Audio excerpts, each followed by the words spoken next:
once we lose someone who is central to our identity, it rocks our meaning and purpose. Life seems meaningless and purposeless when we lose someone who's really integral to our identity. And it takes a while. It takes an active pursuit of meaning to get back.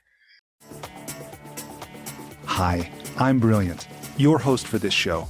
I know that I'm incredibly blessed. As the son of self-made billionaires, I've seen the high price some people pay for success, and I've learned that money really can't buy happiness. But I've also had the good fortune to learn directly from many of the world's leading teachers. If you're ready to be, do, have, and give more, this podcast is for you. The fact is, if you love someone, you will lose someone, or they will lose you. So says my guest today, Colin Campbell. Colin has written a book called Finding the Words, Working Through Profound Loss with Hope and Purpose. Colin explains that love and loss are inextricably linked, that grief is a universal human experience, and that we all feel the pain of loss, that we're taught about love from the day we were born, and yet death and grief are kept shrouded in mystery. Colin wrote this book in the hopes of making grief less frightening, mysterious, and lonely for those of us who suddenly find themselves on this difficult journey. I was interested to read this book because I am interested in the question, what does it mean to live a good life and how can we do it? And grief is something that we don't want to face. We hope we never do. When we do, we often don't have a roadmap for it. We don't have a model of how to do this in a healthy way, an effective way, that kind of thing. But I discovered Colin's book, I began reading it, and I was deeply moved. I found myself moved to tears on more than one occasion. And I believe that whether you are currently in grief, whether you're grieving, whether you are not, or whether you love someone who is, this book can be helpful. It's full of practices and ideas to help you not only make sense of, but to move forward in life, to engage deeply with life, and maybe even to find meaning and purpose on the other side or alongside the grief that you might be experiencing. So with that, I hope you find something valuable, something meaningful in this conversation with my new friend, Colin Campbell. You can learn more about Colin and his work at colincampbellauthor.com, or you can find him on Instagram at Colin Campbell Writer on Instagram. So with that, please enjoy, and I hope you benefit from this conversation. Colin, welcome to the School for Good Living. Thank you. Thank you for having me. Will you tell me, please, what is life about? Well, I think part of life for me is, the search for purpose and meaning. I think that's really, I think that, because that in turn, in my mind, leads to happiness, leads to fulfillment, leads to a sense of joy. Yeah. Okay. We're going to talk a lot more about this, but I thought maybe a good place to just open this conversation is, if you will, please, will you tell me about your children? Will you tell me about Ruby and Hart? Yeah, thank you for asking. So Ruby, should I just say the background of where they're at right now, the fact that they were killed? I don't know if that's something I should lead in with in case your listeners are going to get shocked by the reveal. But so Ruby was killed when she was 17, and Hart was killed when he was 14. This is 2019, when we were struck by a drunk and high driver. So describing them is describing them when they were 17 and 14. And they were pretty spectacular kids. I like to say that every parent thinks their kid was the greatest, but actually mine were the greatest, actually, objectively. But no, they were incredibly kind. That was the first word that comes to mind when thinking about Ruby and Hart. But Ruby was like a clown. He was like a class clown with a heart. He was always down for making a joke and creating a wonderfully ridiculous and hilarious character. So he was an amazingly gifted performer. He would just launch into these characters full body and would have all of his friends in stitches. Kind of nonstop, kind of too much, actually, like at the dinner table. Like, stop it, Hart. Just eat your food like a regular person, not like a character. But he was hilarious, but always kind, always interested in being helpful to other people, which is really beautiful. And Ruby was an amazing artist. she discovered it kind of late in life, her artwork. She wouldn't do much art as a young kid, but around 15, she kind of discovered it. She struggled with OCD and depression and suicidality. And in sort of her darker moments, she discovered art as a way of processing her feelings. And that was sort of like a lifeline for her. And she really just seized on it and then loved it. And she was like an autodidact. She would just absorb lessons from the internet and then go, so she discovered watercolors, and then suddenly it was amazing, and pencil drawing and crayons and color pencils and ink and paint. And so it was wonderful to see her artistic self explode, and animation too. She created animation sequences, and so inspired. I like to talk about her. The main character that she was developing was a Jewish lesbian vampire who fights Nazis. And she was so thrilled with the idea of a Jewish vampire, because of course the classic idea is that a vampire, and you put a cross up and they go, the cross. And she's like, that wouldn't happen to a Jewish vampire. I don't care about a cross. So she loved that idea. Yeah. Mm-hmm. And as you said, they were killed in a crash.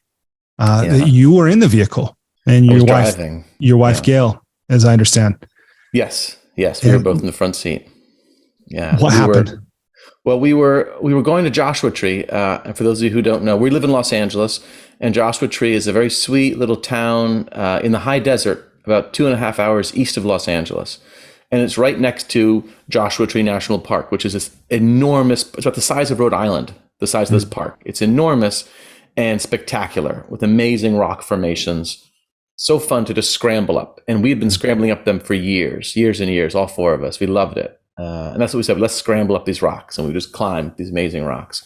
And we were on our way to that town, and we were struck by a driver who was, I said, drunk and high and speeding, going 40 miles an hour above the freeway speed limit. And we were T-boned. So in that scenario, seatbelts don't really actually help you when you're T-boned, because the force of impact is so powerful that you're killed in the back seat. Yeah. Yeah.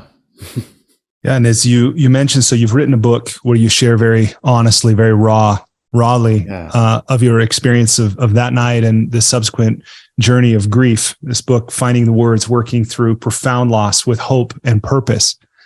And I'll tell you, I lost a father 14 years ago, but certainly have not experienced a profound loss like you have. And I read the entire book. I cried at multiple times.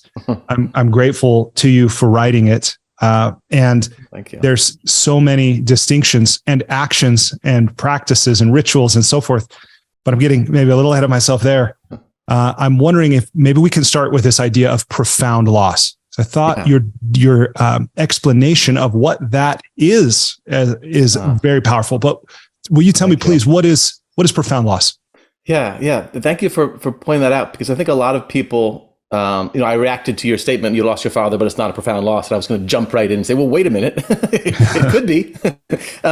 And so I think there's a lot of comparisons of losses. I think people just naturally say, oh, your loss is more profound than mine, or I'm not allowed to grieve. And I really believe that what's a profound loss is one that you define as profound. You the griever. You're the one that knows how important this creature was to you, right? Yeah. And so any loss can be a profound loss if it's profound to the person who's grieving, if it really rocks their sense of identity. So, even a pet, I think a lot of people with pets, they feel like they're not allowed to grieve, because it's quote unquote just a pet. But if that pet is a central part of your identity, if part of how you define yourself is the relation to your pet, and then the pet dies, that's a blow to your identity. That's a profound loss. Absolutely.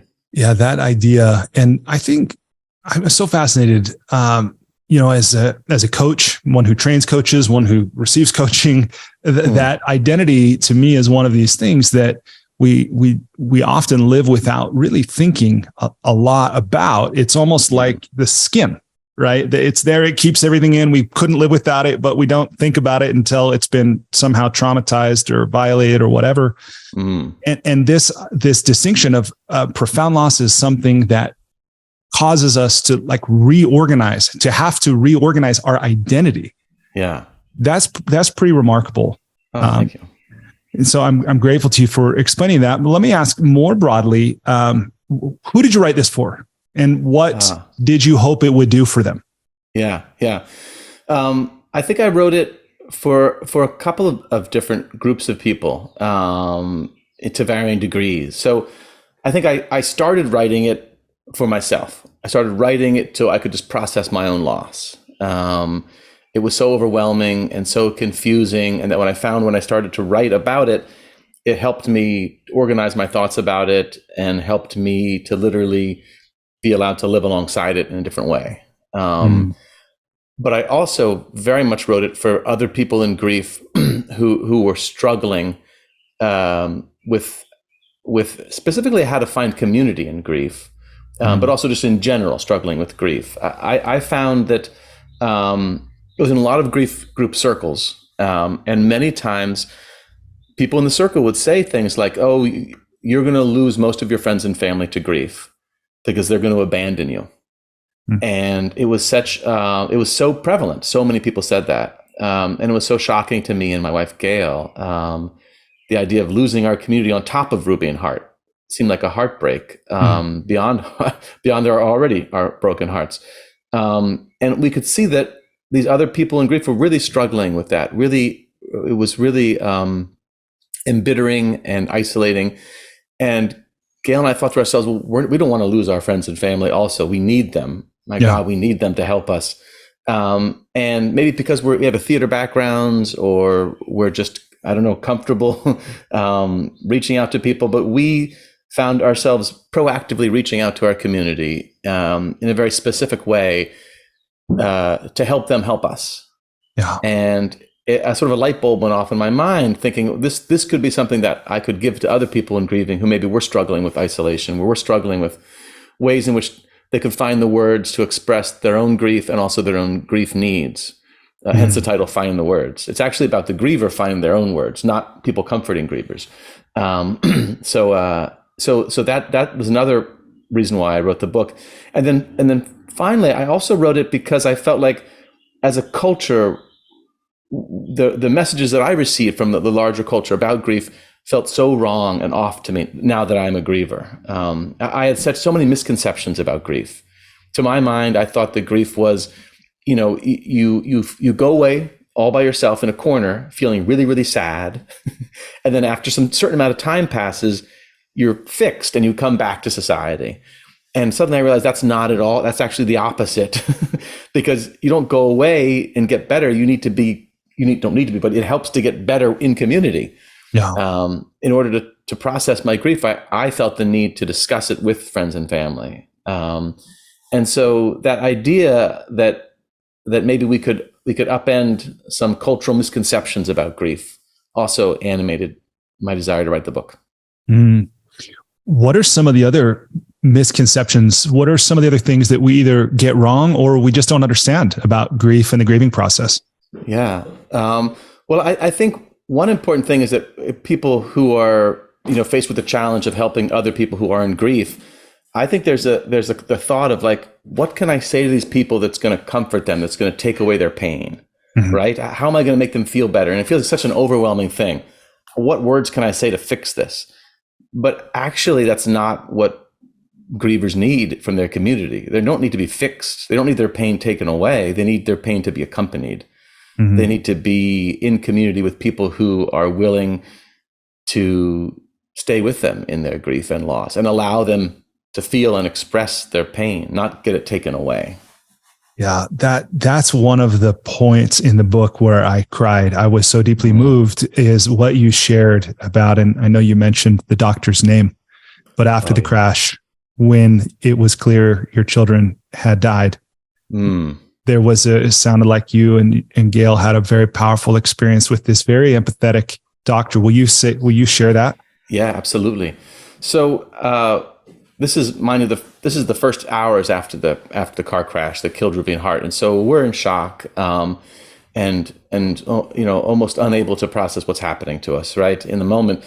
But I did notice a lot of people once we got to the hospital. So basically, in my mind, Ruby and Hart were killed on impact, but they were CPR conducted, and then they were whisked away in ambulances. And then ultimately, Hart was flown to a second hospital with a PICU unit, a pediatric intensive care unit, as they attempted to keep him alive. So we were then taken to a hospital as well. We were taken to the same hospital that Ruby was at, her body was in, because we, of course, were also hurt in the crash. And I got the feeling that everybody was tiptoeing around us and didn't want to tell us the truth, what was actually happening. And there was even, I spotted a social worker. I knew this person was a social worker, and yet they avoided us. They did not want to come and tell us the news. Wow. I was thinking, like, wait, isn't that your job? Like, I know, part of my brain knows that Ruby's dead. I saw her. I held her hand while they gave her CPR for 20 minutes. There was no breathing. There was no pulse. I know she's dead, but nobody's telling me that. It was such a surreal thing. And then finally, a doctor came forward and told us that, in fact, Ruby had died, and that we needed to leave immediately and go to the other hospital to get to Hart. And he didn't say goodbye to Hart. He just said, you need to go now. I'm releasing you, even though you still have these injuries and I would normally keep you. And so part of us, again, are like, wait a minute, why is he doing that? It's because Hart is dying, but no one's saying it. And we get to the second hospital, and the intake people don't tell us. And there's a social worker who pulls us aside and doesn't tell us, even though that's their job. And finally, this Dr. Ejike, I believe that's how she pronounces her name, she came in and she sat us down, and she said the truth, that of course we knew that Ruby was dead and that Hart had died of 3 life-ending injuries. So there was no way to help save him. Like he had 3 separate injuries, all of which were killing him. So killed him. And she said that they're keeping him, alive on life support long enough for us to say goodbye, and then they're going to have to pull the plug. Well, she didn't use the word phrase. She didn't use the word pull the plug. But then she said, "Tell me about Ruby and Hart." And that was this extraordinary moment, because instead of backing away from our pain and just leaving us alone, she sat with us and leaned in and invited us to share our agony and pain. And that was such an amazingly brave moment. And it also taught me how valuable it is, how words are so valuable in that moment. Instead of wailing impotently, we had suddenly a task. Yeah. We could talk about our beautiful children to this woman who wanted to hear about them. Mm-hmm. And it was such a beautiful way to handle the most excruciating moment of my life. Wow. Yeah, it's such a powerful lesson. One, for coaches, certainly anyone who's in the healing or serving arts, of recognizing that people don't need to be fixed. What is pain doesn't need to be removed. It's not your job necessarily to remove it, but to just be with what is. That, and then also this reality of many people, they just don't know what to say, I think, or they don't know how to act. And then what you just said about sharing, when you did, this doctor that asks you the question and gives you this opening to act. And I love this sentence in your book: the surest path out of despair is by transforming our pain and loss into physical action. And the fact that then you are able, in that moment, the physical action is to talk, is to share. Yeah. And then this thing too, and it's right in the title of the book, right? Finding the Words, where you talk about when so many people, thinking they were doing well, showing you love or compassion or whatever, saying there are no words, like over and over, you heard that. Yeah. Right. But, and if you'll please talk about this, but how what that actually does is create a gulf, right? Yeah. Because if there are no words, there's no point in talking, and then there's no connection and so forth. So will you just share a little bit about, because I wouldn't have experienced that. I wouldn't have expected that. Yeah. I certainly didn't expect it. So I do want to preface that some people in grief I've heard back from people who grieve, they write me notes and say, well, actually, I liked it when people said there are no words. And every griever has their own experience with different phrases and things that set them off. And I don't want to shame people who are trying, right? All these people that said these phrases to me, I understood where it came from. They came from a place of love. They're trying to say, basically, that the anguish that I'm feeling, that there's no words that are adequate to express their love for me and the devastation that has been wrought upon me. And so So that sort of comes from a beautiful place, a place of trying to be empathetic and connecting. And so, and I appreciated them in that moment. I never shamed anybody for saying that phrase to me. However, after about 100, literally 100 people have said it to me over and over again, I suddenly started to wonder about it. I was like, well, wait a minute, what's happening here when they say this phrase? And usually it was the end of the conversation. You know, there are no words, you know, hand over the heart, sad nod, and then goodbye, goodbye. And actually, I was like, wait a minute, I want words. I need words. Yeah. I need words because otherwise, how am I going to process this? How am I going to understand what's happening to me? And how am I going to not feel terribly alone if everybody's saying there are no words? Goodbye. Good luck to you. And so it suddenly became an emblem for me of everything that's wrong with how we treat grief. Because I think it, you know, at some point, somehow all these adults learned this phrase, right? Nobody sat down and taught us that this is what you do, right? Yeah. If someone loses their children or even two children, well, definitely just say there are no words and then get out. Because what are you going to say, right? But actually, you know, this doctor found the words by just asking us a simple question. You know, it wasn't even a question, it was a statement, tell me about Ruby and Hart. Tell me about your grief, essentially, right? It's such a beautiful opening. Yeah. So I would hope that we could find openings for dialogue, and the words don't have to be perfect. We're not looking for the right words to solve anything or fix anything. We just need to talk about what's happening in order to understand it. Yeah. Yeah. And part of what really impressed me about your book is the lesson that you shared, and it came up in a few forms at different times about asking for what you want, telling people, you know, what you needed or what you wanted. And there's a few versions of that. But maybe the opening to that conversation is, maybe it's the grief spiel. Will you talk about what that is and why you came up with it and what result it had? Yeah. Thank you. The grief spiel. So basically, so I'm not Jewish, but my wife Gail is Jewish. We raised Ruby and Hart as Jews. They were bar and bat mitzvahed, and we are active members of our temple, which is called Ikar. It's in Los Angeles. It's a beautiful, very socially active, socially progressive temple, all about social justice, with an amazing rabbi, Sharon Brous, who really held our hands, literally and figuratively, held our hands through all these most excruciating moments of our grief. And I will be forever grateful for that, and the whole temple community, honestly. But so Jews, they sit Shiva. So for the first 7 nights after the funeral, your community is supposed to come to your house and sit with you, hence sitting Shiva. And I found initially I didn't want that. I wanted to be left alone. This horrible tragedy has happened to me. What do you mean people are coming to my house? But I had learned to just trust the Jews. That was my motto in my head, right? Like, Jews have been mourning for 5,000 years. I bet they've got it right by now. I'm just going to listen to the Jews. I'm going to do whatever my rabbi says. And so, because I don't know what I'm supposed to be doing right now, right? I'm terrified. Right, because for context, maybe. Yeah. You're atheist. Correct. I was atheist. I'm atheist.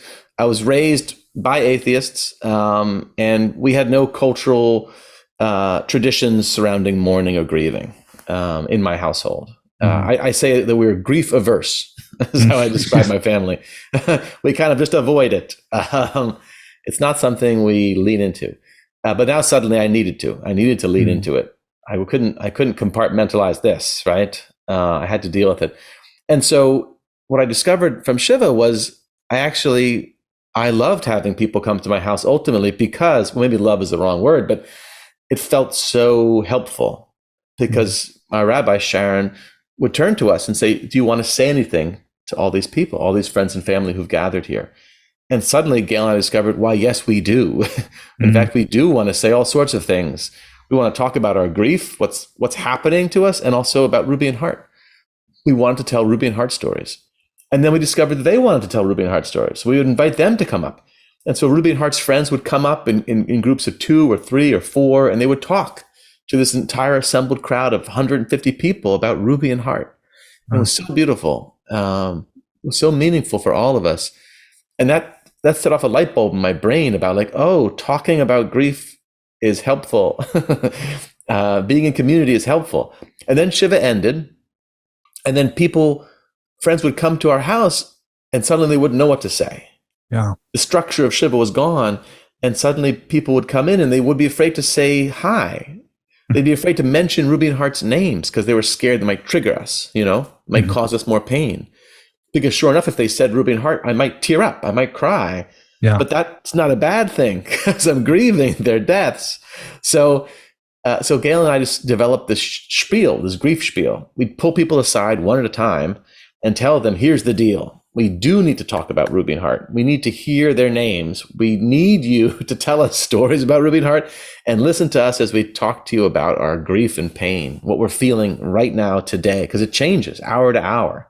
Yeah. And it's so confusing. You're in the whirlwind of early acute grief is so overwhelming. The chance to talk about it is so valuable. And our friends wanted to help us, but didn't know how. Yeah. And so the grief spiel, they were like, oh, thank you for telling me what you need, because I had no idea. And so that taught us a valuable lesson of, oh, this is a good thing. This helps them, helps us. Everybody's helped. And that gave us the courage to keep doing it. Keep asking for what we needed. Yeah, that's powerful. And again, not having been through profound loss of children this way, and I can imagine just knowing myself, I think I would retreat into isolation, and meanwhile there'd be people who wanted to express care and love and concern and help and so forth, and I wouldn't necessarily know how to do that. But this model of a spiel and being able to talk to people directly one-on-one is useful. And it's not the only time, right? Like, I understand when, and maybe you've done this in professional settings, but you share actually an email that Gail sent colleagues that's along this line, but it was maybe to 200 people. Yeah. What was that like? What happened there? Well, as you say, that, the grief spiel, it kept evolving and kept changing because we kept expanding our return to society. So first it was just our friends coming to our house, but then we'd go out into the world and we'd have to interact with the world, and it can feel so alienating if you say go back to work and nobody talks about it because they don't want to upset you. Yeah, but that seems like you're going crazy. Nobody's mentioning that my kids were just murdered. Nobody's going to say anything. But everyone's terrified because if they say something, it might really upset you. So I'm not going to say anything. And so we started to realize, if we give people a heads up, if we tell people ahead of time what we need, we can avoid a lot of very potentially painful and alienating moments for ourselves, just to protect ourselves, literally. And also we found suddenly we were learning that we did not like hearing people say they're in a better place, God called them, they're angels in heaven. That did not help Gail and I. And I feel like the beauty of the grief spiel is that it's individual. You get to say exactly what you, the individual, and maybe you love to hear those phrases. Great. Then that could be your grief spiel. Please tell me they're angels in heaven. You know what I mean? Yeah. It's all individualized. What do you need as a griever? And we needed to have people not mention those things. Even though we knew they came from a place of love, that's fine, but tell somebody else.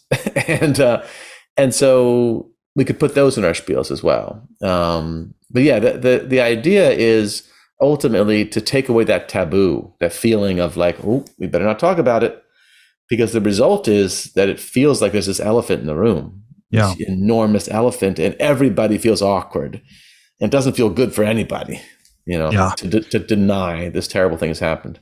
Yeah, absolutely. And to see that again, whether it was with a group of friends or one particular friend that would always kind of tell you how you felt, right? And then to be able to, again and again, whether it was with your close friends, people at work, these groups of friends on Zoom, whatever. As I've said, I'm just impressed by and inspired, even not in a grieving context, but I imagine people could use this, whether it's after they've divorced someone or whether they've transitioned in some way, Absolutely. Okay, here's what's going on with me. Here's what I would like. And it doesn't have to be confrontational. It could just be, a request, communication request. I think that's really powerful. Well, I think it is. I agree completely. And I think that part of the impulse was, if a friend was, quote, letting us down or saying, quote, the wrong thing for us, the first instinct was, I'm going to write them off. Right. Forget it. I'm done with them. Yeah. But then it's like, wait a minute, how do they know what to do? How do they know what the right thing to do is? I never told them. Yeah. And I thought about myself, because I'm come from a grief averse family. I would definitely do it wrong. I was not a great friend to other people who are grieving any kind of loss. And then my eyes were opened, and I was like, oh, I see what's happening here. Once I'd suffered a profound loss. And so I had I continue to have an immense amount of empathy for people who are struggling to be my friend in grief, because I know that I would have definitely 100% not been a good friend to somebody in grieving.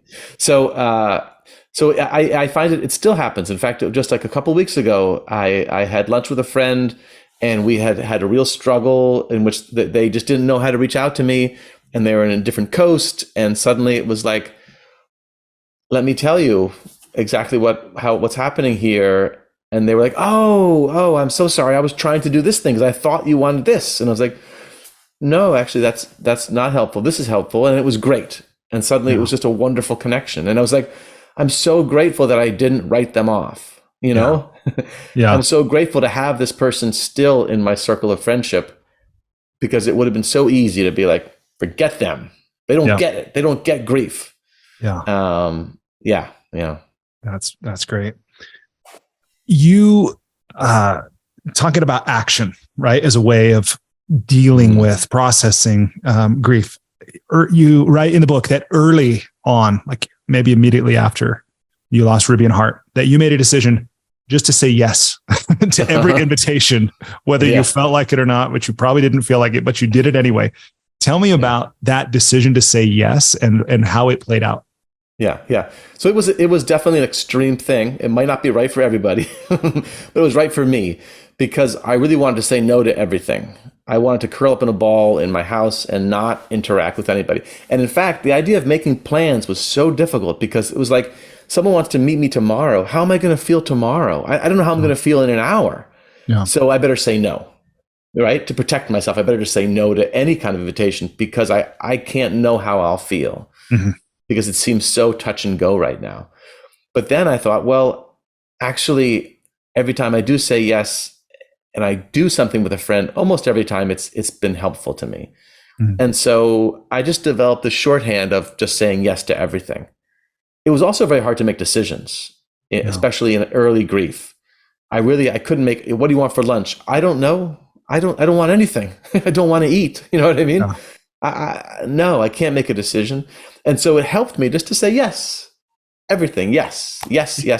Like offers of help, right? Yeah. You want to take a walk? Yes. Do you want to go, one person said, do you want to go skeet shooting? I've never gone skeet shooting.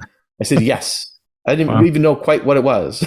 Yes, I want to do that. Do you want to go to a new park you've never been in? Yes. Do you want to walk the dog? Yes. Do you want to read this book? Yes. Do you want to do grief yoga? Yes. Even though I always wanted to say no. Yeah. And sometimes the experiences were challenging, and I did not enjoy them, but it was something. I was engaging in life ultimately. Yeah. And my sister-in-law, she said something interesting about the idea to say yes. It wasn't that I was actually looking for like a good time, right? I wasn't like trying to have fun, but I was saying yes to life. Mm-hmm. I was saying, I don't want to live without Ruby and Hart right now, because I don't want to do anything without them, but I'm going to try, because that is an act of hope. And then that's going to bring me back into life slowly. Wow. It's a pretty profound way, I think, of looking at that, and really beautiful too, because there is a choice, right? And it reminds me of that quote. I won't get it quite right, but the thing Abraham Maslow said about there's a choice to retreat or to move forward every day, and the choice must be made again and again. Yeah. And there you were, whatever that was, some version of some aspect of you was moving to re-engage with life. Engage with life. Yeah. Yep. I think that's so true. That decision happens again and again. Do I do this or not? Do I engage with life, or do I retreat? Yeah. Yeah. And maybe this thing about like early on, maybe more than now, but I would imagine to some degree, you use a description in the book. You call it a grief tax. Yeah. Well, you talk about what is a grief tax? Well, I got it from some book. I've read lots of books about grief, and I got something from all of them. And I don't even remember where I got this book, where I got the grief tax from. But that's terrible not to attribute it. But the idea that everything just takes more. There's a grief tax on your life, so everything's harder. You're not able to get nearly as much done in a day because there's a chunk of your life, chunk of your brain, a chunk of your heart that's just in grief. That's just spending grief time. Yeah. There's like a drag on your system, and I think you're right. It does lessen over time, the grief tax. But I think the idea of it is to be kind to yourself in grief, to acknowledge it and be like, you know what? Actually, the reason why I'm not being so productive right now is because there's 20% of my brain and heart are spent in grief, and that's okay. That's okay. Yeah, I can. So even now, I feel that way. Definitely, like, yep, I'm not going to do that much today because I'm also grieving. Yeah. I can see how having that as a concept, like understanding that, it could help one to be much more compassionate toward oneself. Yeah, for sure. Yeah. And along with this, you talk about, I really appreciated your statement about time doesn't heal the pain, but time allows our hearts to expand so that there is space for more than just that pain. Yeah. You talk about, I don't know how I'd say it, the myth or the misconception of healing versus making space for. Yeah. So I personally, I didn't love the word healing in relation to my loss. Some people like it, and some people in grieving, they think about healing. But for me, healing had connotations of I will eventually be healed. So I will eventually get over the loss of Ruby and Hart. And that struck me as not true. I'll always have these gaping holes in my heart. I've got 2 gaping holes in my heart. And they're not going away. They're not shrinking. They cause me a lot of pain every day. But I also feel like I'm every day more and more in this life that we're living here. And I like that. I want to be in this life. And so I do feel like my heart is growing, and I'm opening myself up to other experiences, other loves. And that imagery kind of helps me, that idea that I'm not healing, I'm just growing around it, growing around these holes and finding more and more space for other emotions. So in early grief, I really didn't have much space for anything but grief and loss. And it seemed inconceivable that I would be able to look at a sunset and feel anything other than anguish, honestly. And now I can look at a sunset and feel some solace and some, maybe joy, happiness, and then also aching alongside it. Yeah. That's powerful. Well, and in your book, you offer a lot of practices, a lot of ideas, but really some practices and a lot of journal prompts that I imagine someone who's grieving could really benefit from. And some of them sometimes, admittedly, not having gone through this, seemed a little contradictory, which maybe they are, right? But different practices for different moments. And I'd love if you talk about that. And the ones I'm thinking of in particular, one is the hate du jour. Yes. versus the random act of kindness. Yeah. So both of those are in the chapter on rage.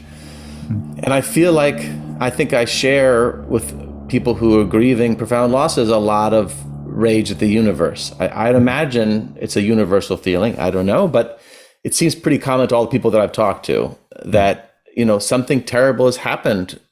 This is a tragedy. The universe has taken away something from the world, from us and from the world. And it seems like rage is an appropriate response, but it can be a very destructive response. I don't want to hurt. I don't want to lash out at my friends and family. I don't want to lash out at strangers, but I do have a lot of anger, and it comes out at moments. It overwhelms me, and I'm not that great with anger. I'm not that comfortable. It feels out of control, scary to me. And so Gail and I found two different things that sort of helped us, and they are contradictory in the sense that they do seem like they're in different directions. One, the hate du jour is it's again something that my sister-in-law Betsy, she coined the phrase, but it was. We would tell each other who pissed us off that day, Gail and I. It would be our hate du jour, and usually we would just go off on this person, and in a delightful way, not in like I'm so angry, but just like I'm going to tear them to shreds, in a privacy of our own kitchen, right? Not to the person's face. They'll never know that they were the hate du jour, and then we kind of discovered that almost if they were, the more innocent they were, the more helpful it was for us to just like go off on this person. They looked at us with a little bit too much pity. Oh yeah, you want pity? And then we go off on this whole spiel about entertaining each other. So it was like a playful way of getting out a lot of rage that didn't hurt anybody. Yes, that was our hate du jour. And then we journal about it too. So we journal our hate du jours. Gail called it her burn book of grief. She would just go off on all these people. But the other side is a much more positive approach, which we also employ, which is the random acts of kindness. That if we're feeling particularly angry and bitter, if I'm behind the wheel of a car and I'm just feeling so much rage, and I just let somebody in front of me kindly, and they get a little friendly wave or not, it's like, oh, I did something nice to this stranger. I let them into this traffic. They wanted to go here. I let them in, and that makes me feel good. I let a motorcyclist go by. I moved to the side so the motorcyclists can go by, and I often get a peace sign flashed at me, and I'm like, yeah, I did something nice for some stranger. They're appreciative. I'm appreciative, and in a way, I'm faking it till I make it with kindness. I don't feel kind, but if I act kind, I start to feel kind, and then that makes me feel good. As an antidote to rage. Yeah. As a way to handle that rage. Yeah. Yeah. And part of what I'm impressed by with that, again, not like it's the solution, right? It's not this simple fix to everything, but I think there's, first of all, a pretty high level of self-awareness in, what's going on inside you, how you're feeling, what you want to do, and then the emotional intelligence to make choices that are healthy, constructive, right? Productive, whatever. So I just wanted to acknowledge that. Oh, thanks. Let's see. I get it from my kids. Yeah. Because they were so kind. Yeah, that's right. In fact, talk about that. What you did with the Colin Campbell Kindness Award. Oh yeah. So we were looking for some way to honor Hart at his school, and a lot of his friends. He had a circle of amazing, beautiful friends. They called themselves Mouse Screaming. This circle of crazy, artistic, wonderful children, boys and girls, and gay and straight and bisexual. There was a wonderful array of friends that he had. It was so beautiful. And they created these bracelets that said Hart and Ruby gone but not forgotten. These beautiful bracelets to raise money for the Trevor Foundation, which is an organization that supports LGBTQ youth who are struggling with suicidality, which Ruby was when she was younger. Not at the end, but when she was younger, she definitely did. And so, and she was lesbian. So that felt like a beautiful, beautiful tribute to both Hart and Ruby, because Hart was also a fierce ally for Ruby, a LGBTQ plus ally. And so I thought it was a great, beautiful way to go. And then I suddenly thought, like, Hart was so kind, his friends are so kind. Let's do a kindness award at his school. And again, with my sister-in-law, Betsy, she comes up a lot here, but she wanted to give the money to fund it.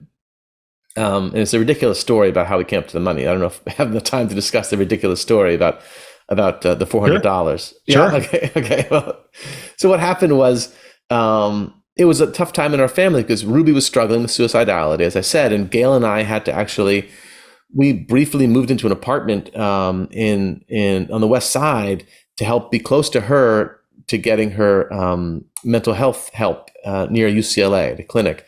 And we asked Betsy, Gail's sister, to stay with us, stay at our home, and get Hart to school.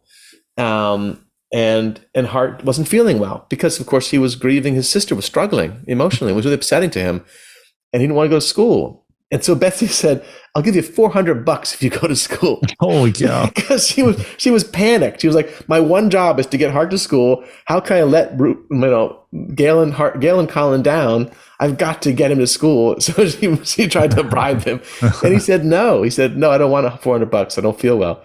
Wow. But then around noon, he's like, "Well, I kind of feel better now. I'll take the $400." And she said, "Well, the school day is half over. How about $200? And he said, "Okay, deal." And she said, "You could never tell your parents." We never did. And so I found out the second night of Shiva, I found out because Betsy confessed what had happened posthumously. So we decided it'll be $400 will be the reward for kindness. And the deal is you have to nominate somebody else. So you have to see somebody else do something kind on campus. His middle school and high school is called Campbell Hall, coincidentally, his last name, but no relation. But if you see somebody else do something kind, then you nominate them, and then the nominations come in at the end of the year. They pick somebody to win, and they get $200 to themselves, and then $200 to give to their favorite charity. Mm-hmm. And at first the school was like, wait a minute, they're an Episcopalian school. And so they're like, you can't reward kindness with money. That's not right. That doesn't sound right. And I get where they're coming from. Like, absolutely, you don't pay people to be kind. Kindness is its own reward. However, I love the idea of being inappropriate because Hart was definitely inappropriate. And he would love this idea of getting cash monies. And so that we convinced them that it was going to be okay to give money for kindness. That's awesome. That's great. Well, what a neat, one of many ways you found to honor and tribute your children. It's fun. Thank you. So we've talked about a lot. And as I mentioned before we started recording, there's a few other parts of this interview I would love to do. One about creativity and writing toward the end. This one about the enlightening lightning round.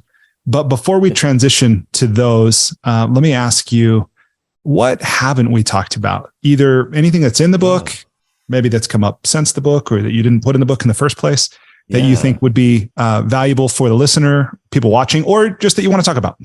Yeah. Well, I guess it's one thing I've been thinking about a lot. Just this morning, I was thinking about, and we touched on it a little bit already. But the idea of how do you be a friend to somebody in grief? I think it's such an interesting and challenging question. And I guess I already touched on it. The idea that our job in supporting people in grief is not to take away their pain, not to comfort them, but actually to be with them. But I guess now we already talked about that. The other thing I want to talk about, which we haven't mentioned, it is in my book, is about leaning into the pain. I think that's a lesson that I think is applicable to all of life. I think so much of what gets us into trouble in the world is avoiding the pain of life. And so I think that's what leads to a lot of drug and alcohol addictions or numbing or toxic relationships, is because we're trying to avoid the uncomfortable, the discomfort. And so I found early on, if I was avoiding the pain of their loss, I was going to have to avoid the memories of them, because any memory of them was painful. Anytime I thought about Ruby and Hart, it caused me a lot of pain. But I didn't want to avoid them and their memories. So I discovered that leaning into the pain was actually very helpful to me. And obviously you don't lean into the pain all the time, because that would be insufferable. But when given the option, almost always I'm going to choose to lean into the pain, because I've discovered that takes me more quickly to places of joy and appreciation and love, ultimately. Yeah, that's powerful. And I do remember you made what I thought was a really insightful analogy about going to the dentist. Oh, yeah. right? Yeah. Will you talk Yeah. about that? Maybe that's Yeah. related to this. Yeah, it is. Absolutely. I think a lot of the grief books that I read had this advice of like, go at your own pace. There's no rush. Grief is always here. Don't worry about it. Take a break from it. And it's true. That's all true. And you do have to take a break from it. But I found that I wanted to take a break forever. And so I wish there was a little more encouragement that would have helped me. So my book is sort of hopefully gently encouraging people to open themselves up to the pain of their loss, whatever that loss is. And so the analogy I came up with was the dentist. Nobody wants to go to the dentist. Your tooth hurts. You've got to go to the dentist. And the longer you put it off, actually, the worse it is. And I think that's true for grief as well. I don't think you can just put off grief and it's fine. Like I don't feel up for grief right now. I'm not going to grieve for the next month. That's not going to work out so well in my experience. So the same is with the dentist. You got to get your tooth taken care of, even though it's going to hurt. And the longer you wait, the harder it is to be present in life because you're distracted by your toothache. Yeah. So there's this wonderful quote that I think it was initially attributed to Anton Chekhov, which is a playwright that I love because I'm from the theater. He's an amazing playwright. And but he talks about nobody can fall in love with a toothache. And if you're feeling a toothache, you can't fall in love. You're distracted. Yeah. You can't be present in this life if you're always got that pull of like, I need to be mourning. I need to be feeling this grief, but I'm just trying to put it aside. So I think in order to be more present in this world, we have to open ourselves up to the pain of the loss. Mm-hmm. Yeah. Well said. Thanks. Okay. All right. Well, and of course we can come back and explore any topic at any time, but with your permission, and I feel a little awkward. I mean, I don't think I should because I appreciate how open you are and, how open you are. And I realize this is like, it's not related to this very heavy aspects to what we've been talking about. But with your permission, I'd love to just go to a series of questions on a variety of almost random topics. Oh, fun. Okay. This is exciting. And here we go. That's right. I love it. Okay. So the first question is, and you teach screenwriting. So here's I do. The Forrest Gump moment of, please complete the following sentence with something other than a box of chocolates. Okay. Right? Life is like life is like, and it's not box of chocolates. No. I mean, it is, but not for this. Life is like a series of paths through the woods, and you get to pick which path you want to take at each given moment. But there's a lot of decisions that got to be made. Yes. Okay. Well done. Number 2, what important truth do very few people agree with you on? Yeah. Well, I'm going to go right to the grief one, which is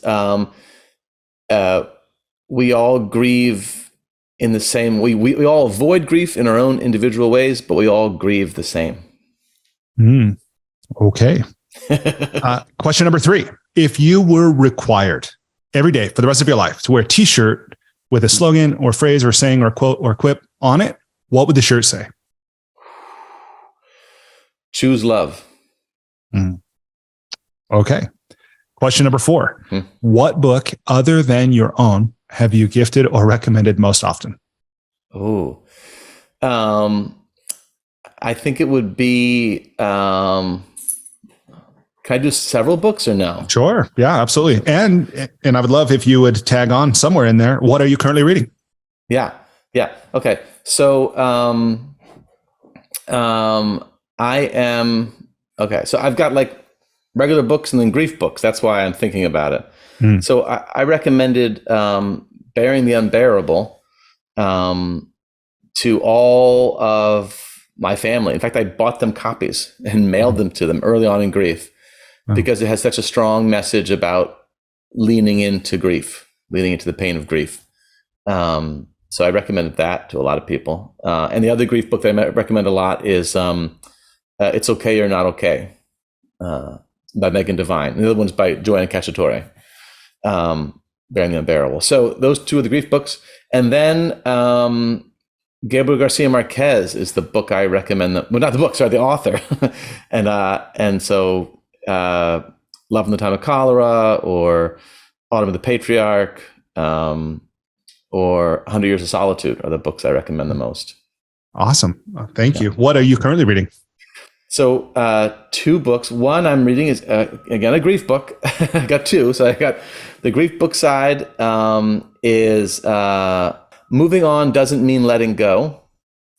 And I'm all bad with names of people and names of things. And the other book that I've just finished reading is, it was a thriller, and it was I Have Some Questions for You. It was a marvelous thriller. You recommend for people who like thrillers? Yes. Okay, cool. All right. Question number 5. I imagine, well, you talked about moving back and forth between LA and Joshua Tree, but I imagine you've also traveled quite a lot in your life. I have. When you travel, what's something you do or something you take with you? Maybe a travel hack to make your travel less painful or more enjoyable. Ooh. I love when I travel being familiar with the spatial layout of the city I'm in. So I look at maps. I like to look at maps so I know my way around the place, and I know how to use the transportation system, the subway, the buses, whatever it is. I love to feel like I know where I am at, I know how to get from one place to the other. Yeah, that's kind of what I love to do when I travel. Okay. And I love to explore off the beaten path. Mm-hmm. Yeah. In fact, I'll just divert from my own lightning round for a moment. You mentioned in the book that the first Thanksgiving, first Christmas, this was really hard, right? For you missing without Ruby and Hart, and with them when I think you traveled with them. Yes, we did. We traveled a lot to different countries. Absolutely. Yeah. Tell me about your travel deliberately, like over the holidays. Yeah. And so forth. So a lot of my book is about leaning into the pain of grief, and holidays are very challenging. And so a lot of my advice is like, can we find a way to lean into whatever the holiday is and make it meaningful, rather than avoid it, rather than say, let's cancel. However, we did cancel the first Christmas.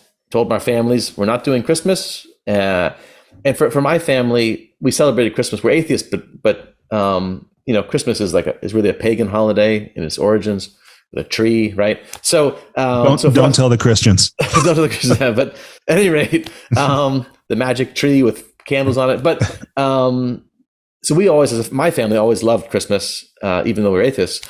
But I'm the youngest of 3 siblings. I'm the only one with kids. So I brought the grandkids. Ruby and Hart were the kids at Christmas in my family, and so Christmas was the kids, and so they're gone now, and I couldn't stand the thought of that first Christmas. So I said, let's cancel Christmas, even though it goes against everything I believe, and it was a great decision. So that sort of taught me, don't be so stuck, don't be so stubborn in your ways, right?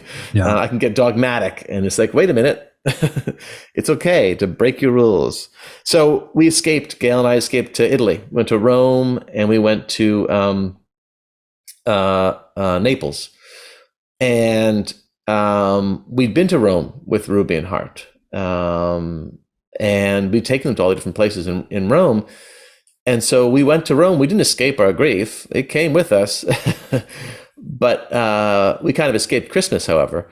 But and we just walked. Speaking of going to off the beaten path, Gail and I just walked all day long into all different neighborhoods in Rome. We walked for miles and miles and saw amazing things in Rome. But we've been to Rome many times, actually. But it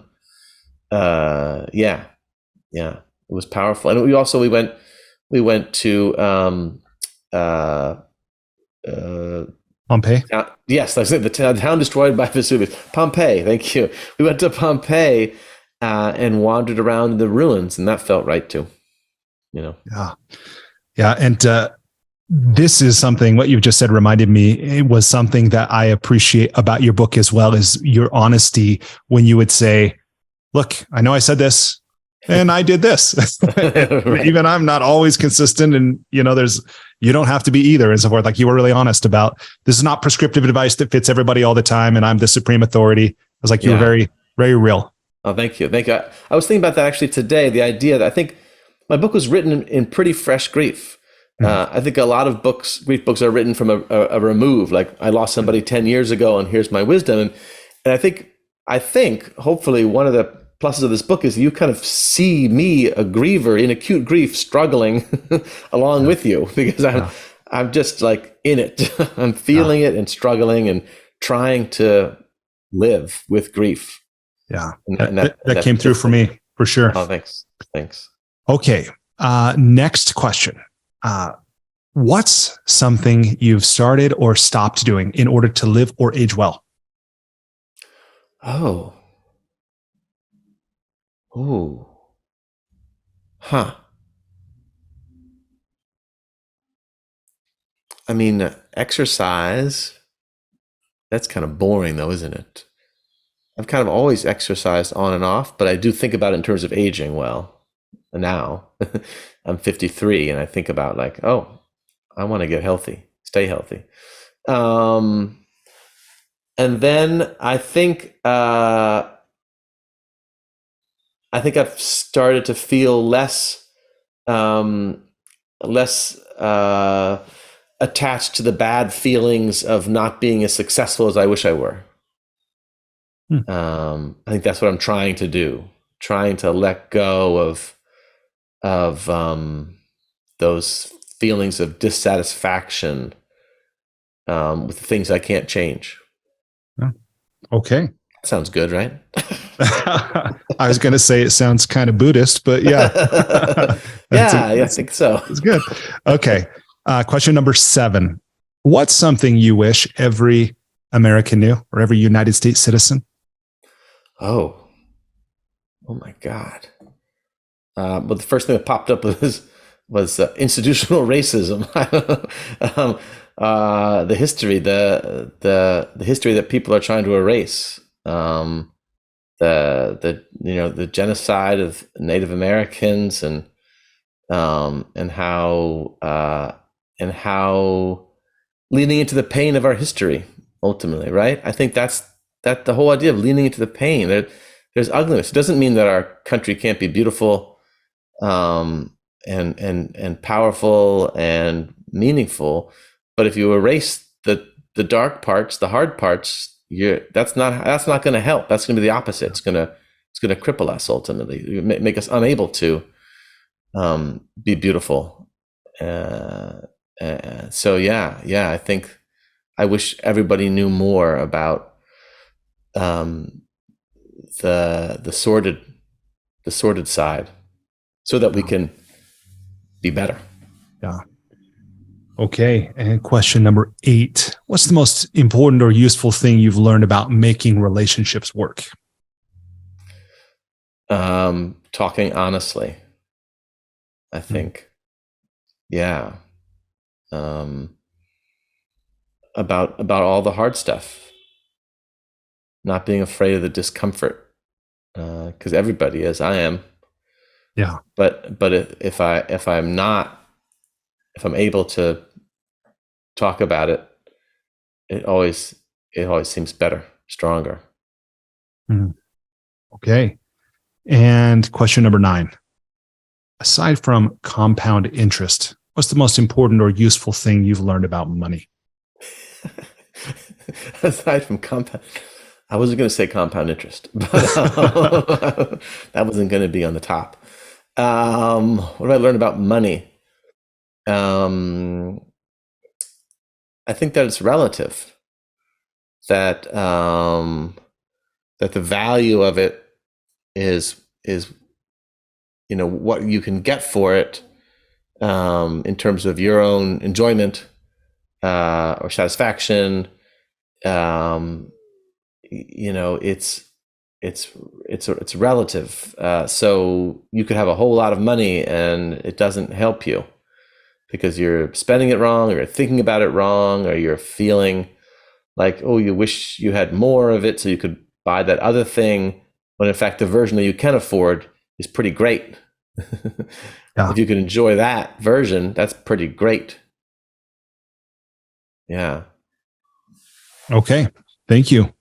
Well, congratulations. You survived the enlightening lightning round. You did great. All right. Thank you.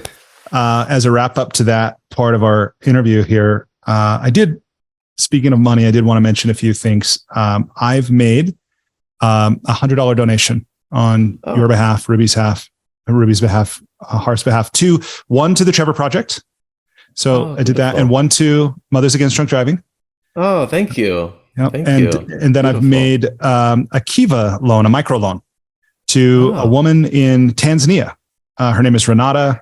She's 28 years old. She's a mother of 2 children. She's a farmer, and she'll use this money to buy fertilizer and to help pay people who work with her, and so she can transport her harvest to the market. So, oh wow, how beautiful! Yeah, thank you for that. That's so meaningful. Yeah, my pleasure. Thank you. Yeah, I actually started giving to Mothers Against Drunk Driving when I was a teenager. Really? When I was 17 years old, I started contributing like $25 to MAD and $25 to, well, back then it was called Handgun Control Inc. And then it became Brady Bill. And so about gun violence. What prompted that so many years ago? I don't know. I think back and I think like, oh, right on, kid. Right on, young Colin. I almost said young Hart. Young Colin. I don't know. It's just something about it. As a kid, I was like, yeah, drunk driving. That sounds terrible. I should give this money to this organization that's going to fight that. And guns, people being shot. And it seems so prescient of me, obviously, because now MAD plays a different role in my life. But then also I think about the gun violence that kids, so many kids are dying because they're being shot. Yeah. Yeah. That's pretty amazing. And the fact that there are still 10,000 people a year dying in this country from drunk driving. It's just, it's amazing. 10,000 totally avoidable deaths. Totally avoidable. Yeah. Well, okay. So for the last part of our conversation, I would love to ask you a few questions about writing, about creativity, that kind of thing. So the first thing that I want to ask you about here is the role that writing can play in helping people process their grief. And maybe starting with the fact that prior to this, you did not journal. You really didn't journal in any regular way, but you started a grief journal. And in fact, took, as I understand, immediately, like the day after, wrote in detail in your journal about the crash. Yeah. Yeah. Will you say more about that process? Yeah. So I'm a writer. I've written screenplays and plays, and theater. And I never journaled. I always felt like I had these ideas that like journaling was like pretentious or something. Like, oh, I'm going to write in my journal about my deep thoughts, and I didn't have any deep thoughts I was going to share in my journal, but something I needed to write something about what's happening to me, and so that was like it was very helpful. I kept a journal for the first year after the crash, and wrote basically every day. I wrote an entry, and I don't think I said anything useful or profound in any of it, but it sure helped me at the time. I haven't gone back and read them, my journal entries. What way did it help you? It helped me because I think that we process everything in words. When we have a wonderful experience, we tell our friends about it. And in the act of telling it, we kind of discover what it means to us, I think. Yeah. And because this is not so clear. And when I just felt grief on its own, it felt overwhelming to me. It felt like this amorphous, endless, shapeless state that was crushing me.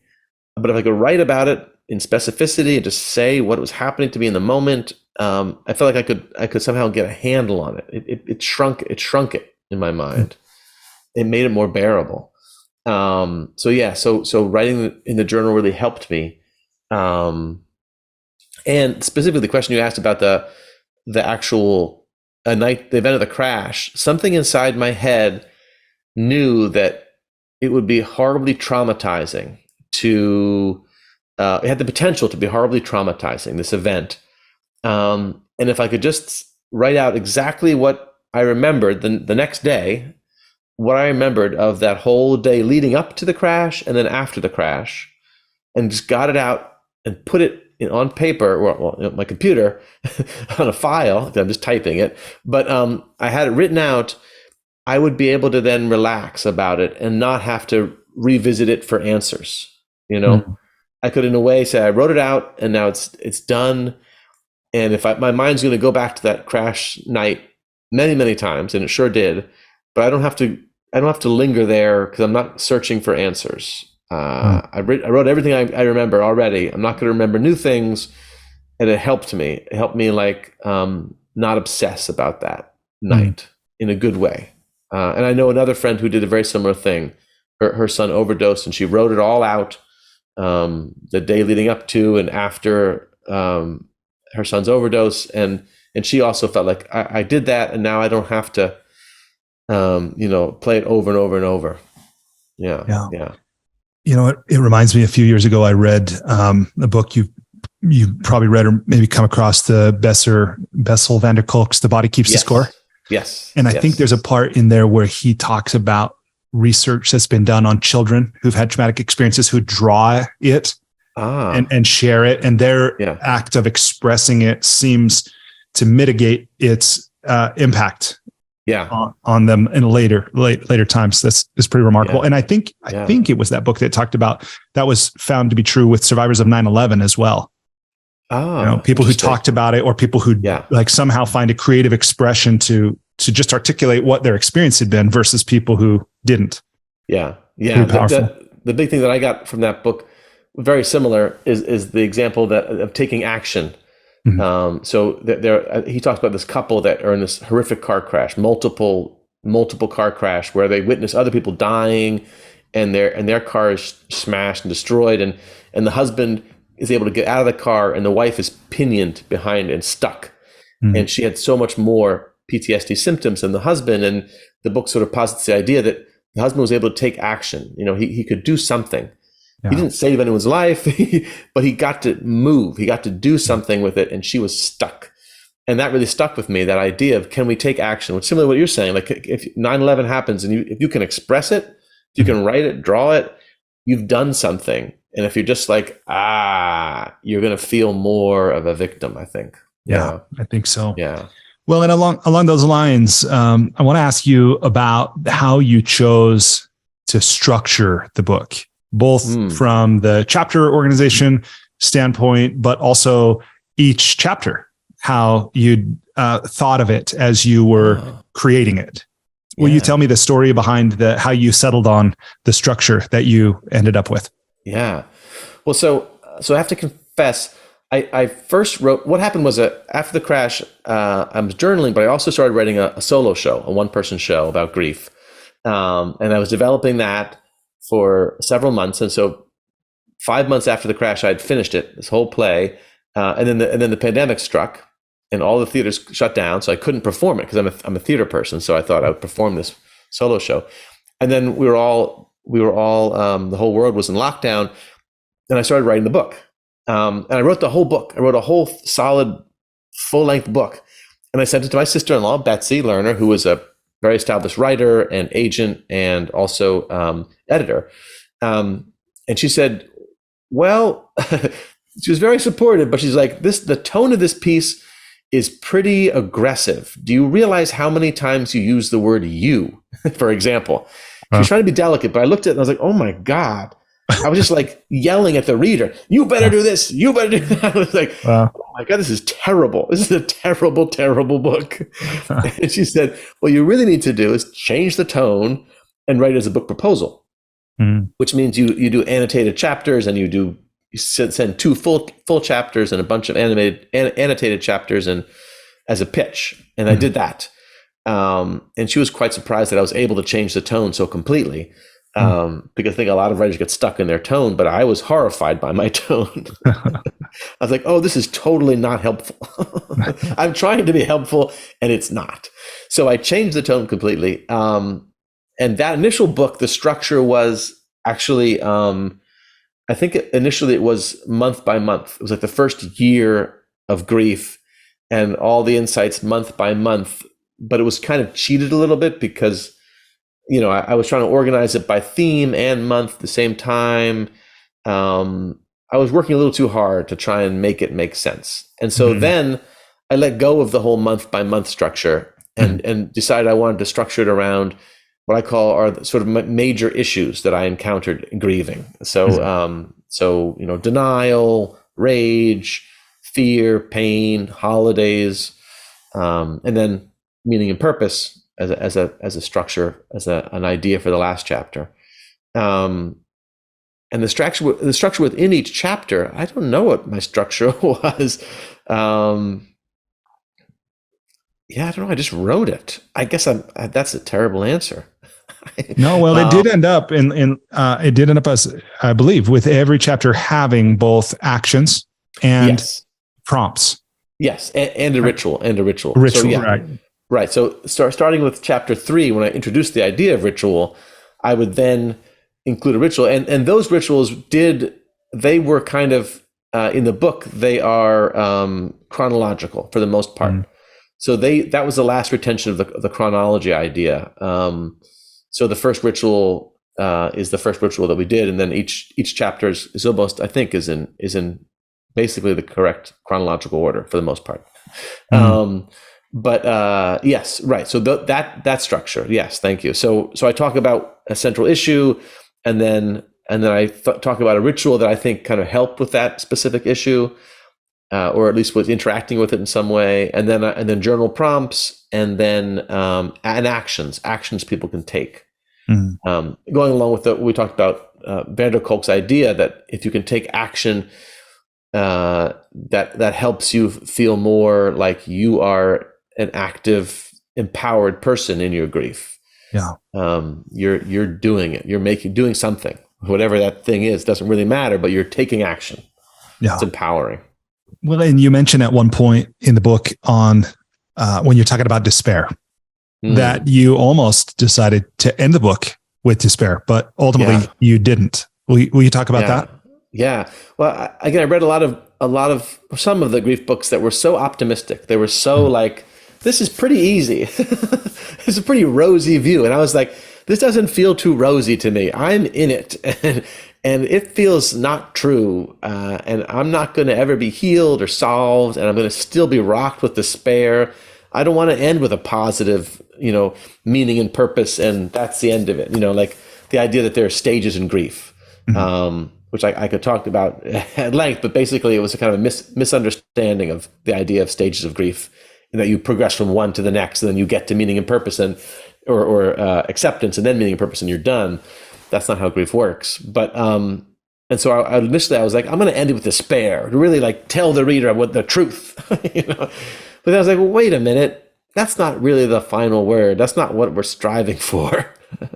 And ultimately, it feels more truthful to end with meaning and purpose, because that's our path back to life. Yeah. Yeah. Well, and for just a moment, I'd love to hear your thoughts on the stages of grief. Right, because this is Elizabeth Kubler-Ross popularized the idea of the 5, and then somebody came up with the 6th stage being meaning, right? Yeah, David Kessler, who worked with Kubler-Ross. Okay. So there's a lot of misconception about it. So it takes a little bit of historical analysis, but Elizabeth Kubler-Ross was studying end of life patients, so people in hospice care who are confronting the very soon. Reality that they're going to die. So they're in hospice care. They know they only have a month to live or 2 months to live. And those people, she discovered just anecdotally, talking to a lot of them, that they seem to progress in these stages. And it seemed like a really like amazing eye opener to the reality that people do in that circumstance seem to go from one stage to the next. And then in the end, they get to acceptance because they're dying and they're going to die, and they realize they're dying and they accept that, and then they die. And that was a very helpful way of organizing for people, in hospice care and people facing their own imminent end of life. But then she applied it to grief. So that was called On Death and Dying. That was her seminal book. And then she teamed up with David Kessler and wrote on grief and grieving, and said, these 5 stages also seem to apply in certain ways to grief. But they said it's not sequential. It's not meant. You don't go from one to the other. Mm-hmm. You circle around them endlessly. It's not linear.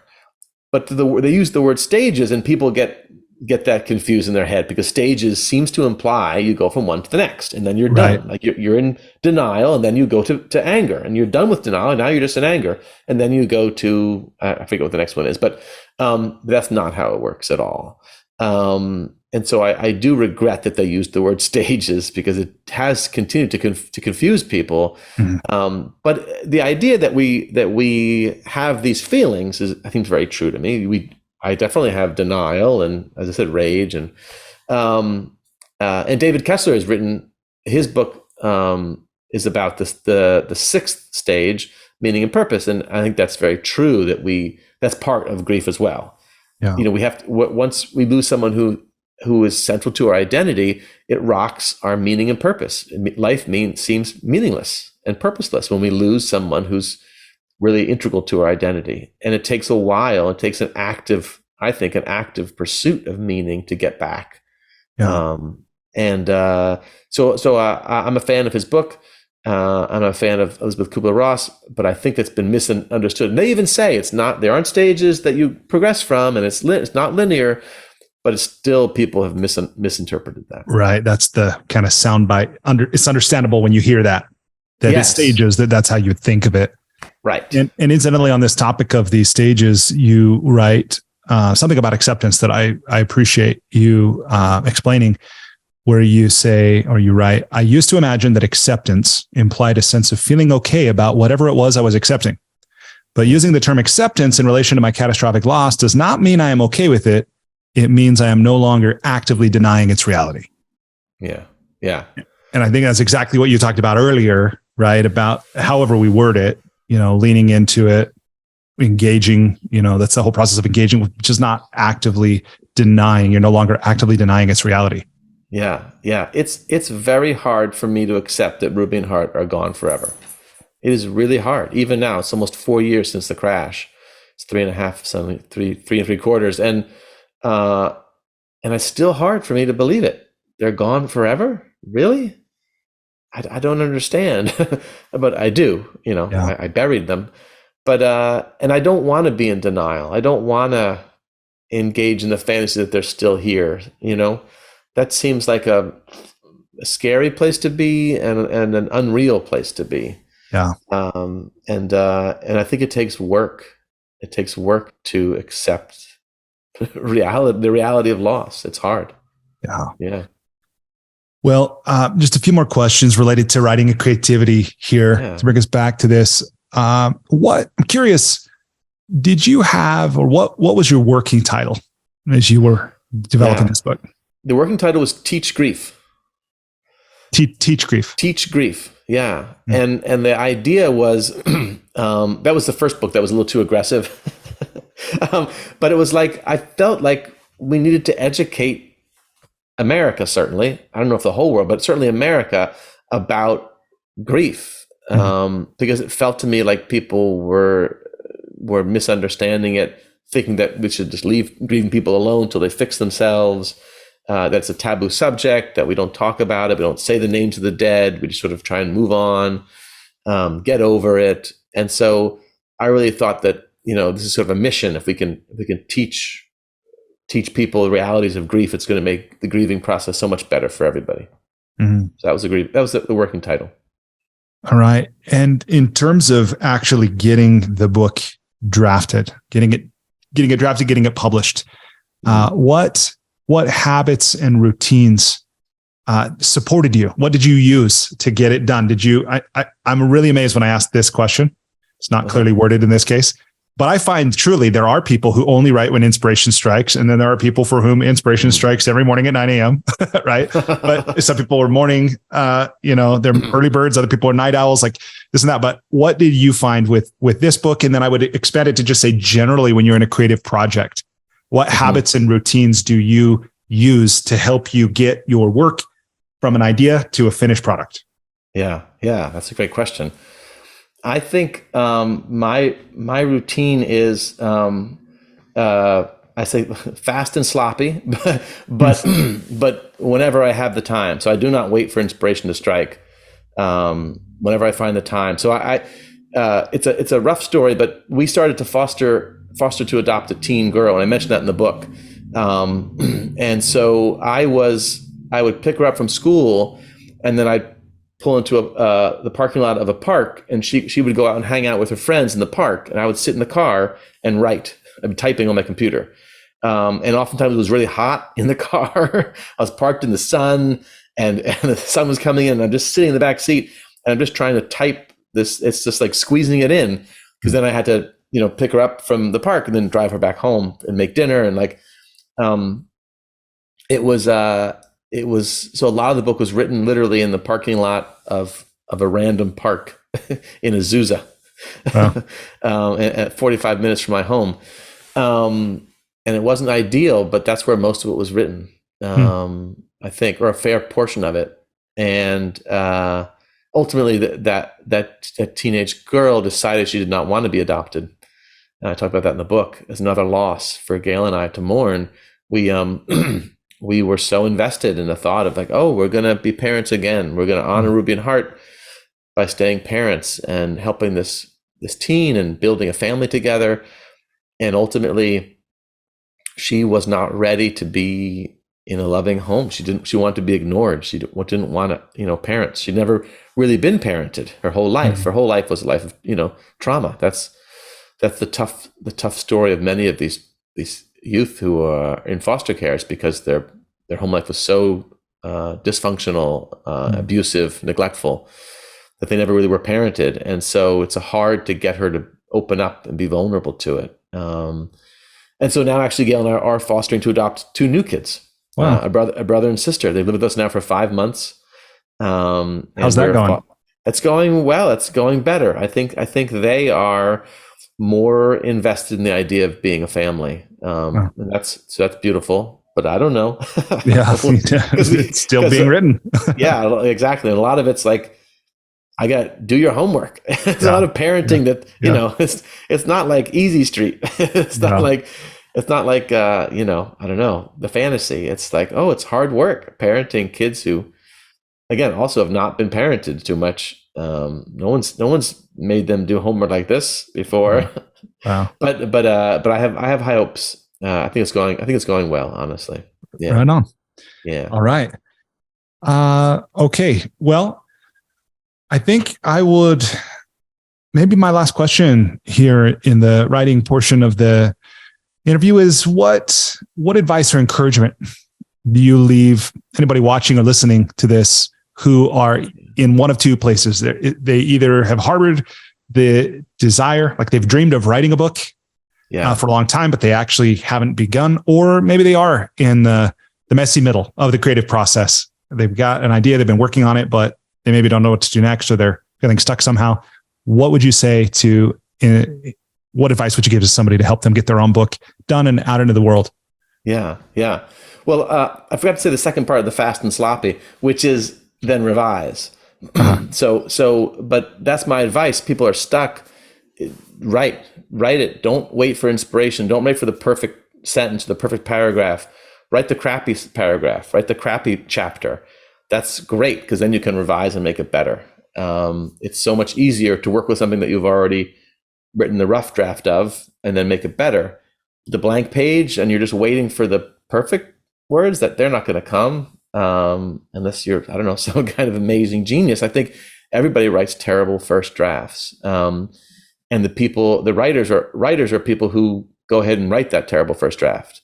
And the people who don't go ahead and write them are never going to be writers, because they're never going to write. So that's my advice always, is to don't be intimidated by the blank page, and don't be so judgmental that you're just doubting yourself. That's not a good idea. I bet it's a great idea. Any idea can be great, actually. And you can start with a terrible idea, and then it will get better as you work on it. Absolutely. Right on. Well, I'm reminded just before we wrap up about the fact that you teach screenwriting, right? Yeah. And I love your take on what's the relationship. That's not the right word. Like, because there's talent and there's work. Yeah. Yeah. Right. And some of us, like, our talent is somewhere. We maybe don't even know yet. And of course, our work ethic is somewhere, but that's the one that maybe we can influence more than the other. Yeah. But when you see students like in a screenwriting class, and how do you see that? What's the relationship between talent and work, and what can we do to kind of improve our odds of success in however we might measure it in writing? Yeah. Well, I talk a lot about interest, about actually when we're writing anything, but specifically screenplays, but anything really, is that we're engaging in the interest of the reader or the viewer. And we're holding, the goal is to hold their interest. Ultimately, that's what theater and film is. It's holding the interest of the viewer. And what's interesting about that is that as humans, we're interested in so many things. Right. So many things. But you as a writer, if you're trying to chase somebody else's interest and you're not interested yourself, it's not going to work. So I really believe that part of what makes people's writing stronger is when they're able to touch base with what they actually are interested in themselves in really an honest way, you're actually intrigued by it. You're not trying to do it right for a political statement or like trying to teach a lesson to somebody, but what are you actually struggling with? What is really bothering you? What is pushing your buttons as a writer, right? Yeah. You're not trying to fix things. You're not trying to, like I said, to have a beautiful story that wraps it all up and teaches us all a lesson. It's what's the question that you're struggling with, and can you explore that question? Because then you're interested as a writer, right? You're interested in the question. Yeah. And I guess my question is, how do we work through profound loss with hope and purpose? How do we do it? I'm interested in that for sure. Yeah. And that helped me, to write. Yeah, that's great. I love that as like writing, like looking at our writing as the exploration of a question, exploring a topic, answering a question. Mm-hmm. In fact, I interviewed someone named Mark Nepo, who's written now almost 50 books. And he talked about, he said the common writing advice is to that age old, write what you know. But he said, the way I see it, I write what I need to know. And in that way, my books become my teachers. I was like, that is a cool view. Yeah. I like that. Yeah, that's great. Well, Colin, I have really enjoyed our conversation. I've appreciated the chance to get to know you through your writing, through this conversation. Again, I'm sorry for your loss. Thank you. But I'm grateful that you have taken the pain that you and Gail are experiencing and turned it into something that I certainly find meaningful and even beautiful in certain ways. And I've learned a lot, and I'm grateful to you. So thank you. Thank you. I'm grateful for you to have me on your show. It's a great opportunity to talk at length. Yeah. Well, it's been my pleasure. So again, Colin's book, Finding the Words, Working Through Profound Loss with Hope and Purpose. And people can connect with Colin at colincampbellauthor.com. You can find him on Instagram, Colin Campbell Writer. And with that, I hope that for everyone watching, everyone listening, that you will take something that you have heard here today and you will act on it to make your life better and the world a little more beautiful, a little more kind. So beautiful. Thank you.